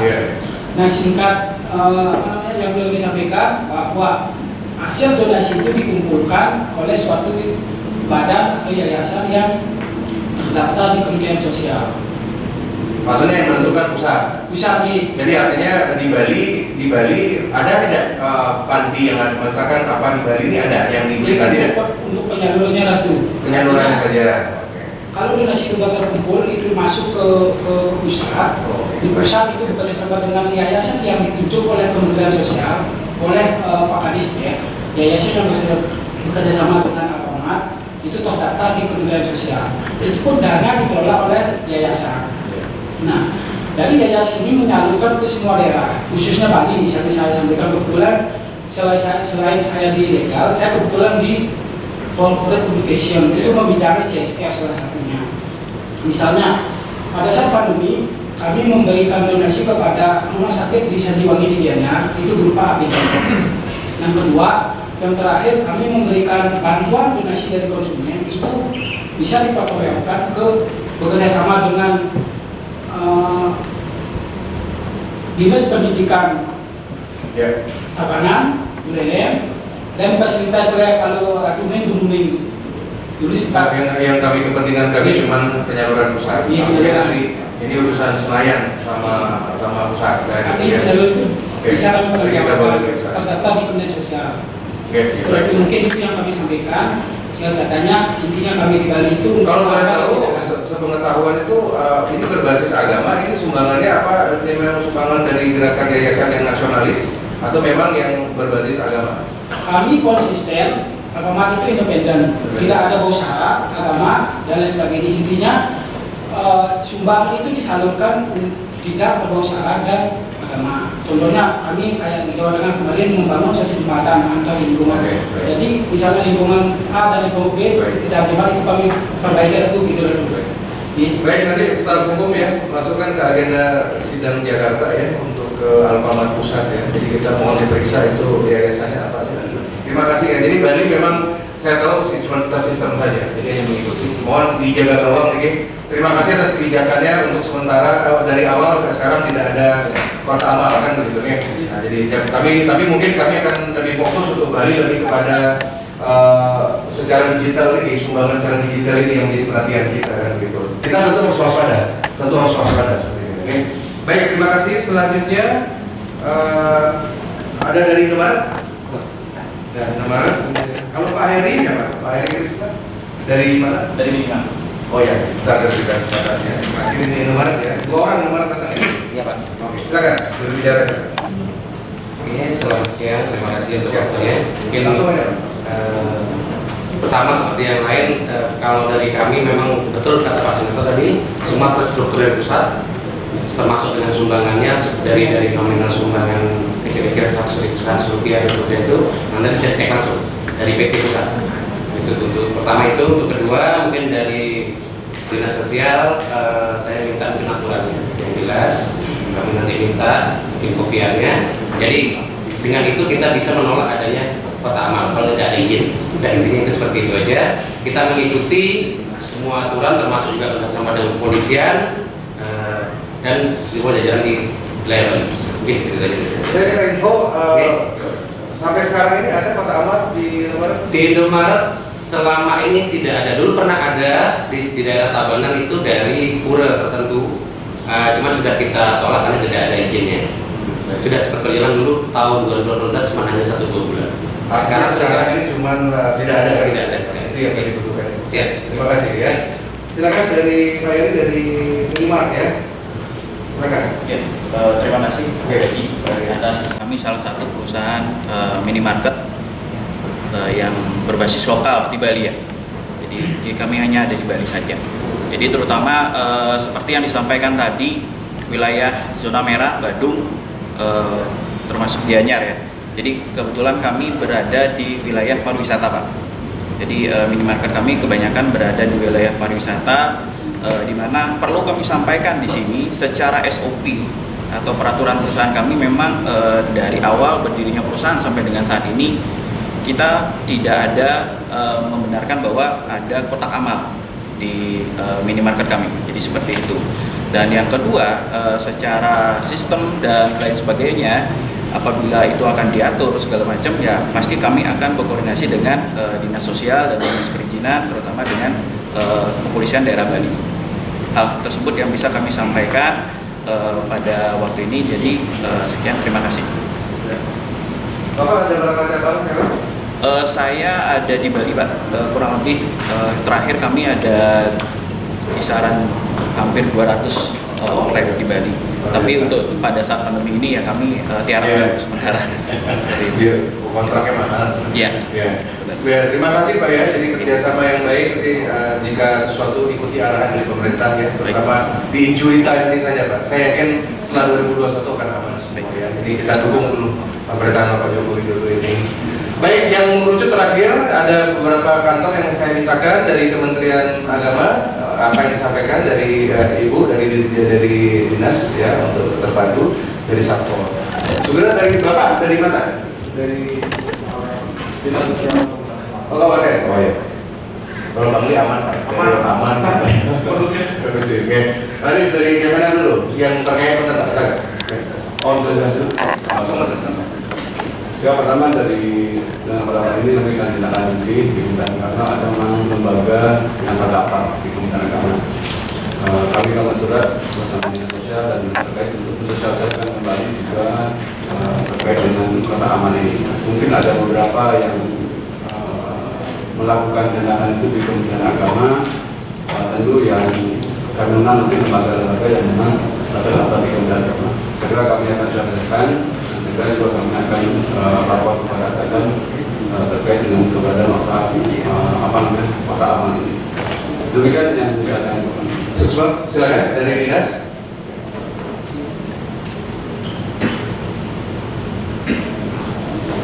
Langsung Mas. Mohon izin Pak Kadis, Pak Kadis tidak bisa hadir, kami yang mewakili. Beliau sakit. Mungkin terkait dengan kami Pak dari DPM PTSP, kami ini selaku administrasi penerbit izin. Artinya kami sudah dengan OPD terkait, kebetulan kami yang menangani bidang yang menangani daripada dinas sosial terkait dengan agenda rapat hari ini yaitu tentang PUB. Itu tadi sudah jelas sudah disampaikan langsung oleh beliau bahwa persyaratan semua checklist itu dari UPD teknis ke kami, dan kami sekarang sudah tidak manual Pak dalam penanganan PUB ini. Bagi pemohon masyarakat yang mengajukan izin sudah lewat aplikasi Pak, e-perizinan, jadi online. Artinya kalau memang sudah kelengkapannya sesuai dengan SOP checklist yaitu lengkap dan benar, pasti sistem akan menerima Pak. Artinya kami tidak lagi secara manual, bagi masyarakat sudah secara online. Nah, terkait dengan PUB, memang betul apa yang dikatakan tadi dengan Pak Kadis Sosial, bahwa kami kebetulan kemarin juga ikut dalam tim pengawasan yaitu pembinaan terkait dengan pemantauan ke kabupaten kota, yaitu kami juga ikut selaku tim.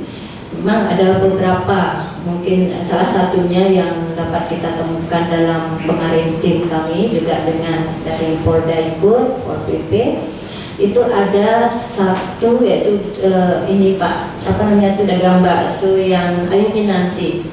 Nah dia itu kita tanya ada kotak amal, tetapi dia tidak bisa membuktikan ada izinnya. Jadi kami karena sifatnya pembinaan dalam hal ini itu kita suruh turunkan Pak. Memang kita lihat di kotak itu tidak ada uang, hanya sedikit gitu. Tapi kami sarankan dari tim untuk menurunkan karena dia tidak bisa membuktikan ada izin. Mungkin itu yang dapat kami sampaikan Pak, yang ada kejanggalan kemarin dan yang lain masih aman-aman. Katanya belum ada indikasi seperti yang Pak artinya yang takutkan yang harus kita antisipasi. Terima kasih. Sesuai Ibu, informasinya bermanfaat sekali. Artinya sekarang nanti kesimpulan rapat ini akan diperluas, bukan hanya kotak amal, tetapi juga masalah pembayaran online dan juga termasuk yang lain-lain, yang begitu potensi-potensi yang lain yang selama ini menampungkan. Tadi sudah ada masukan, ada dagang bakso, tadi juga dari ini ada masukan dari Bapak Circle K tadi terkait dengan ada di beberapa rumah makan seperti itu. Oke, nanti kita akan teknis, kita akan perbarui semua. Jadi masuk semua. Selanjutnya mungkin yang terakhir ini dari Bapak Satpol, kira-kira pandangan dan berikan masukan kepada Maris. Ya, terima kasih Om Swastiastu. Jadi intinya begini, Satpol PP salah satu tugasnya adalah mewujudkan ketertiban dan kenyamanan masyarakat. Oleh karena itu, berkaitan dengan langkah-langkah atau tindakan yang mengarah itu Satpol PP memBA. Jadi berkaitan dengan kotak amal Subang, maka leading sektornya ada di Dinas Sosial. Jadi Dinas Sosial dalam rangka melakukan pengawasan dan penertiban terhadap kotak amal, Satpol PP akan siap yang mengamankan membantu. Begitu juga dalam rangka penegakan undang-undang, itu kewenangan dari Polri, bukan Pol PP. Tapi Polri akan siap membantu jika dibutuhkan. Barangkali itu Pak, terima kasih. Baik, Susut dari Satpol PP kepada peserta RDP, mungkin selain dari teman pers, ada dari peserta resmi, apakah ada pertanyaan? Jika tidak, kami akan simpulkan dan nanti akan ditutup oleh Bapak Kadis. Dan sebelum saya menyimpulkan pertemuan ini, ya, dan sekaligus nanti untuk memberikan satu arahan terakhir, Bapak Kadis ada lagi pertanyaan? Sudah Pak, saya kan. Bentar, Bapak akan tutup ya. Saudara-saudara dan peserta rapat dengar pendapat Komite 1 Bidang Hukum Dewan Perwakilan Daerah Republik Indonesia, pada pertemuan hari ini akhirnya kita tiba pada kesimpulan pertemuan, yaitu terkait dan membahas untuk membantu nawacita dalam bidang hukum dan juga kontra terorisme untuk mengamankan Provinsi Bali sebagai barometer dari keamanan nasional. Maka dari ini saya selaku bagian dari Komite 1 Bidang Hukum memberikan satu rekomendasi dan juga arahan sebagai berikut. Yang pertama, kami dari DPD bersama Kementerian Agama nanti akan bersama-sama untuk membantu mensosialisasikan tentang izin dan lain sebagainya terkait dengan masalah pengadaan donasi atau kotak amal di seluruh wilayah Provinsi Bali. Saya meminta kepada Kementerian Agama Provinsi dengan bimas dari masing-masing agama untuk melakukan pembinaan masing-masing, terutama bagaimana syarat-syarat, peraturan dan juga aturan hukum terkait dengan mengadakan yang namanya kotak amal di wilayah Provinsi Bali. Dan disampaikan juga kami akan tetap menyampaikan bahwa kebijakan dari pemerintah pusat, pernyataan dari Mabes Polri dan program yang sudah dilakukan oleh aparat di seluruh Indonesia ini tidak ada hubungannya sama sekali dengan isu SARA. Ini semata-mata adalah untuk menjaga keamanan dan keselamatan negara Kesatuan Republik Indonesia.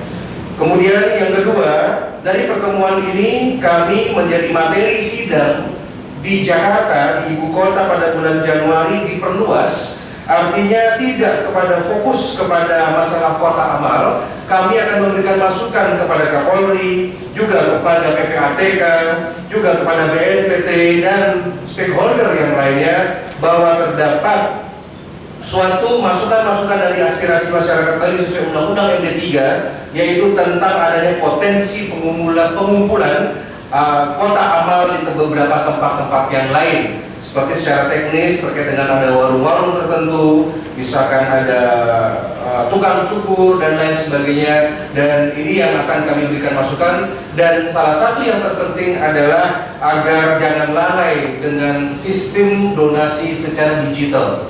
Ini perlu kita sampaikan juga kepada PPATK dan juga Kementerian Informasi dan Informatika untuk dapat mengawasi, terutama dari suatu pemberitaan-pemberitaan terkait dengan masalah sumbangan-sumbangan yang diambil dari warga negara Indonesia. Ini akan menjadi pertemuan lanjutan, pertemuan kami dengan Mabes, pertemuan dengan PPATK, dengan BNPT, termasuk juga dengan elemen-elemen yang lainnya. Selanjutnya kita mendukung program Transnational Pride yang dimana kami berharap semoga Polda Bali di bawah kepemimpinan Bapak Kapolda baru dan juga bagaimana Bapak Dir di sini bersama Bapak Wakapolda dan jajaran untuk tetap menjadi teladan dari penegakan hukum, terutama terkait dengan masalah kontra terorisme ini. Karena bagaimanapun juga Bali memiliki sejarah terkait dengan bom Bali 1 dan bom Bali 2, dan Bali tetap menjadi potensi target berikutnya. Apalagi dalam sejarah Bali dapat menghasilkan local boy yang terlibat memang dalam beberapa suatu kejadian terorisme. Jadi kita perlu waspada, kita berikan dukungan, termasuk ke depan dari DPD RI siap untuk dapat memberikan dukungan terkait dengan pagu anggaran politik kebijakan terkait dengan kinerja dari Polda Bali dan juga ke-9 Polres yang ada di seluruh Provinsi Bali. Kita akan gawangi dan dari kami akan berbicara dengan Kapolri karena kami awal tahun masih fokus untuk masalah Kapolri baru. Kemudian selanjutnya adalah terkait dengan masalah ini, saran dari kami bahwa untuk perlu membantu kerja aparat pemerintah, dinas sosial dan dinas perizinan, tentu kita membutuhkan bantuan. Salah satunya dari Satpol PP ketika tadi sudah siap. Dan yang paling efektif, masukan dari kami, mungkin nanti dalam pertemuan awal tahun dari pihak Polda bisa mengusulkan ada suatu syarat tambahan tanpa merubah peraturan Perda atau tanpa merubah yang namanya peraturan di tingkatan kabupaten kota, yaitu setiap badan amal yang ingin menempatkan kotak di wilayah kabupaten atau desa atau kecamatan itu agar meminta rekomendasi dari desa adat. Nah, jadi karena Bapak Kepolisian tugasnya berat begitu, jadi saya nanti meminta, karena di dalam sistem Dreskel Bali ada yang namanya trikayangan, yaitu Parahyangan, Palemahan, dan Pawongan. Palemahan ini adalah urusan lingkungan, Pawongan adalah wong, ngurusin manusianya. Artinya untuk nanti masalah SIDA, masalah dan lain sebagainya, aparat gabungan, Babin dan lain sebagainya bisa dimanfaatkan bersama Kecalang. Biasanya kalau di tingkatan daerah sangat terbantu sekali aparat kita, Satpol PP, kepolisian dengan kewibawaan dari Kecalang dan Jagel Bayo kita. Sudah ada contoh-contoh bagus kemarin seperti di beberapa desa yang sangat luar biasa. Jadi ini untuk membantu. Kita manfaatkan babin-babin dan babinsa di lapangan untuk memonitor. Karena biasanya beliau kan berkeliling semua ke warung-warung. Jika ditemukan seperti tadi ada yang tidak, maka salah satu syaratnya di samping syarat dari dinas adalah adanya rekomendasi lokal dari desa adat atau klien adat seperti itu. Okay? Jadi mau tidak mau ini juga untuk menjaga tali silaturahmi. Ini bagus sekali karena misalkan ada satu peseraman, benten satu pesantren. Misalkan kalau mau ada satu kota amal di satu warung di desa tertentu, mau tidak mau kan pemimpinnya harus sholat. Mau tidak mau kan harus silaturahmi, ketemu sama pendesa, ketemu sama klien, minta izin Pak klien, Pak pendesa, saya mau taruh ini surat. Ini bagus sekali. Ini mungkin tidak terbayangkan. Nanti kalau dari pemerintah, dari Pak Kepolisian nanti bisa lebih mendorong, saya rasa ini akan ada satu semesta berencana yang luar biasa datang dari bawah seperti itu. Saya dukung masalah tadi tentang desa adat. Selanjutnya beberapa hal kesimpulan terakhir. Jadi pertemuan hari ini nanti kami akan tuangkan dalam surat resmi rekomendasi yang kami akan sampaikan ke Menteri Sosial, kepada Menko Polhukam, kepada Panglima dan juga kepada Kapolri, termasuk juga kepada Ketua MPR, DPR dan DPD untuk pertama kali kita bangga dari 34 provinsi agenda terkait dengan masalah kota amal ini baru Provinsi Bali yang pertama kali menginisiasi, terutama Pak Dinsos juga Pak Kadis sudah sebelum saya datang sudah melakukan suatu sidak dan lain sebagainya. Jadi sangat luar biasa sekali. Bali memang benar-benar setia satya wacana dengan pemerintah pusat dan ini sangat membanggakan kami. Saya rasa demikian dari Tiang. Sebentar ditutup oleh Bapak Kadis. Sekali lagi terima kasih kepada hadirin yang hadir di sini dan izinkan saya mengucapkan selamat Hari Raya Natal yang merayakan, selamat tahun baru untuk semuanya. Dan satu lagi saya mohon bantuan di sosialisasi. Bulan Januari sudah mulai terdistribusi vaksin untuk COVID. Kami sudah menyetujui TNI Polri turun. Kami meminta kepada teman-teman media juga untuk tidak terlalu banyak mengekspos, terutama dari online-online yang dikelola oleh anak-anak muda ini. Jangan sampai ada berita-berita yang menyatakan bahwa COVID ini konspirasi. Ini membuat ketersinggungan. Kita menghabiskan dana triliunan untuk beli vaksin. Bio Farma ini sudah target 3 juta juga. Kita butuh 250 juta vaksin. Tahun 2021 masih baru 100 juta. Kita harus rebutan dengan 200 negara, Pak. Dan Provinsi Bali kita minta pertama kali, makanya kemarin DPD usulkan ke Pak Jokowi, mohon pertama kali ada simulasi. Nanti simulasi vaksin akan diadakan pertama kali di Provinsi Bali sesuai dengan agenda. Ini komunikasi kami DPD dengan Bapak Presiden. Dan saya meminta tolong jangan ada berita hoax lagi. Sudahlah, yang penting dukung. Vaksin ini aman. Vaksin ini sudah dipantau halalnya oleh MUI. Aman semua, yang penting turun tangan semua. Cuman saya meminta kepada saudara-saudara mungkin dari dinas sosial nanti, kalau besok ada penyuntikan vaksin, tolong lokasinya berubah-ubah Pak Kadis. Jangan melulu di rumah sakit. Jadi misalkan ya, kalau seandainya pariwisata, seorang sopir nih buatkan tenda di depan GWK, di foto kan bagus tuh depan GWK. Jadi nggak menakutkan. Jangan sampai penyuntikan vaksin yang nggak seberapa ini, tetapi framingnya itu sama seperti tes antigen, swab dan juga rapid yang mengerikan. Kita butuh exposure positif di negara luar. Bapak Ibu, saya pastikan negara luar mau ke Bali kalau di Bali sudah vaksin. Ini masker sama semua ini kan temporary, ini pragmatis. Ya makanya seperti sekarang Singapura sudah mulai vaksin semua, Amerika, Inggris sudah vaksin semua. Ya ini satu vaksin kebal kita. Nanti COVID cuma jadi flu biasa. Ya, cuma kita hajar dengan neoset selesai.